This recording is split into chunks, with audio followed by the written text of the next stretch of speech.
If you haven't used Baharat as a spice, well, you need to get your hands on it. It is fantastic, particularly for chicken.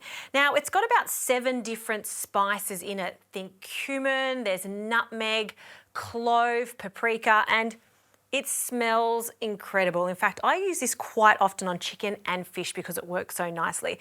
It hasn't got the heat to it, but it's got a beautiful aroma. For the marinade, start with some oil. So some extra virgin olive oil. To that, a really good pinch of salt. Okay. 1 clove of garlic, a nice big clove for this. Great. While I've got my zester out, the zest of a lemon. I'm not using the juice at this stage. I find whenever there's a marinade and you add the juice to it, it not only starts to cook the chicken before it's in the pan, but it leaves a bit of a bitter taste. Smells fantastic. And then our Baharat. You need about a teaspoon. We'll pop that in. Another glug of oil. We'll just give that a little bit of a mix. Okay, really easy. So these are chicken thighs without any skin or bone. You can do this the day ahead, leave it in the fridge to marinate, or you can cook it straight away. It's up to you. So each side, coating it. You can see it's not swimming in the marinade. It just needs to lightly coat it like that. All right, let's pop that to the side. And we'll get onto a little tahini dressing to go with this. So in a bowl, I'll add some yogurt, just some Greek-style yogurt. To that, some tahini and some lemon juice. So we'll use the lemon juice now and a little lemon for the chicken. So a good squeeze. And we do need to season this with some salt. All right, just with a whisk, we'll combine that. If it is too thick, all you need to do is add a tiny splash of water, just the smallest amount, and then we'll whisk that in. And that is the perfect consistency. So I've preheated my pan, nice and hot, and then in with our chicken. That's what we want, a good sizzle.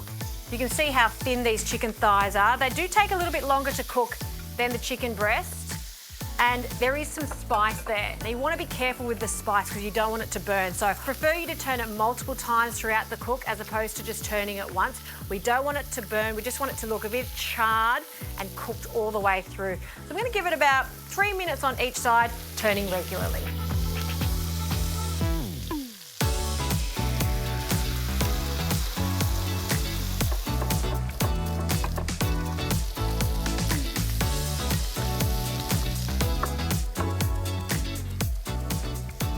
All right, chicken is cooked. Look how perfectly crisp it is.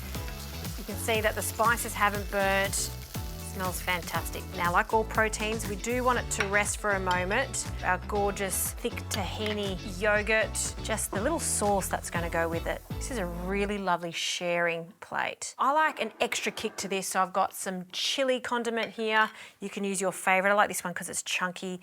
And we just want to scatter that on our yogurt. Smells fantastic, and I love the pop of red from the oil. Now that extra squeeze of lemon on our chicken that goes on top. I'm not going to slice this because the whole idea is it goes into the middle of the table with lots of other delicious salads, some roast potatoes if you like, and I can probably fit this last one just over here. Fantastic. And I've just been slicing up a white onion, a dill pickle, and pick some fresh parsley. This combo also goes really nicely with it. Good squeeze of lemon again. Always some salt. We'll just give that a little mix up, and that can sit on the top as the garnish. The dill pickle is an unusual touch, but I promise you it works so well. Just that vinegary spike there, fantastic. Just to tie the whole thing together, some extra virgin olive oil over the top. That is a sensational dish. If you want to impress your friends, doing something a little bit different with your chicken, get yourself some Baharat and serve it like this. Fantastic.